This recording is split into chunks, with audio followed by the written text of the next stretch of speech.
Today's video will explain the adapter design pattern. Hello, I'm James Helfrich. There are four types of interface design patterns: the adapter, the bridge, the proxy, and the facade. Today's video will describe the adapter design pattern. An adapter, also known as a wrapper, is a class exhibiting the interface that the client expects, while also containing a class that the client needs. So we have three parts. We have the client, we have the adapter, and we have the provider. Let's talk about these in turn. So the client consumes the interface provided by the adapter. And for the client code to function as it should, it communicates with the provider using the convenient interface provided by the adapter. So the provider has the functionality the client needs. However, it does not have interfaces that the client expects. In other words, the client needs the functionality of the provider, but it would prefer it to be in a more convenient format. So the adapter's role is to take the functionality provided by the provider and then present it to the client in a more convenient format. Now, the key difference between the adapter design pattern and other interface design patterns is this: the provider already exists and cannot be changed, and the client's needs are unchangeable and known. And so the purpose of the adapter is to translate the provider's interfaces into the client's interfaces.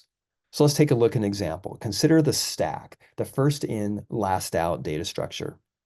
So the stack has a class name called the stack, and we're going to have, of course, a constructor and a destructor. We're going to be able to copy a stack. We're going to be able to determine the size of the stack and know whether it's empty. Now, critically, stack has three interfaces which are unique to the stack. The first one is push. I want to be able to push an arbitrary element of type T, which means this, of course, is a template interface. We want to be able to pop an element off, and we want to get the top element, which is also a T. Now, how am I going to implement this? Well, the simplest way is to have an array as the underlying data structure. But what I could also do instead is I could have a list as the underlying data structure.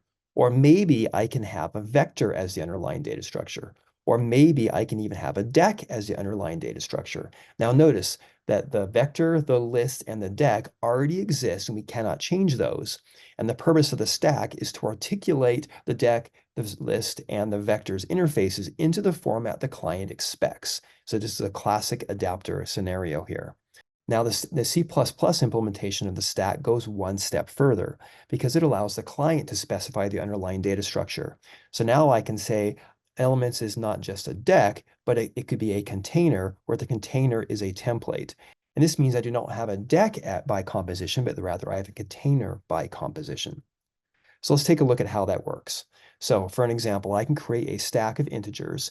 And right now, the client through stack default will be able to access the common interfaces push, pop, and top. At this point in time, the client is unaware of the underlying data structure. And that's one thing that abstraction allows us to do, is allows us to hide unimportant implementation details, such as how I actually store the elements. The client simply doesn't care. The client can also specify in C++ we want the underlying data structure to be a vector.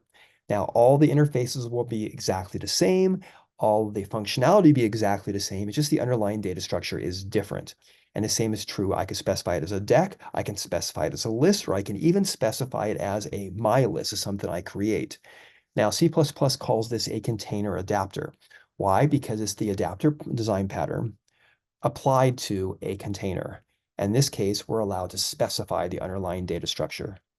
Now you can learn more about the adapter design pattern in the adapter section of the interfaces chapter of the software design textbook.